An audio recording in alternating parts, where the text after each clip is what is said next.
Bahagi ng pananampalataya ang paniniwala sa kung sino ka ayon sa sinasabi ng Diyos. Ang pananampalataya ay hindi lamang paniniwala na ang Diyos ay mabuti, na siya ay tapat, at na ang kanyang mga pangako ay oo at amen.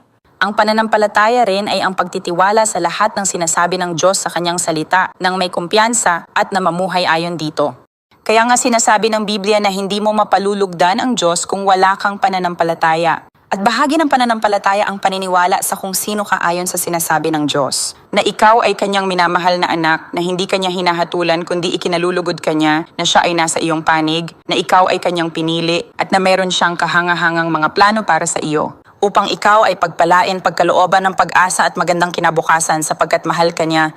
Kailangan mong maniwala na ipinagkaloob niya sa iyo ang pamamahala sa mundong ito. Meron siyang napakahalagang pagtawag at napakahalagang misyon para sa iyo at pinili niyang gamitin ka. Umaasa siya sa iyo at gagawin niyang umunlad ka. Gagawin niyang maging pinagpala ka. Gagawin niyang magtagumpay ka sa lahat ng tinawag niyang gawin mo sapagkat mahal ka niya, sapagkat siya ay nasa iyong panig at sapagkat nais niyang magningning ka ng higit pa upang mas marami pang tao ang makapasok sa kaharian ng Diyos. Kailangan mong magkaroon ng ganitong kumpiyansa sa kung sino ka ayon sa sinasabi ng Diyos. Dapat mong malaman na ito ay nakalulugod sa Diyos. Nakalulugod sa Kanya ang pagkakaroon ng maka-Diyos na kumpiyansa.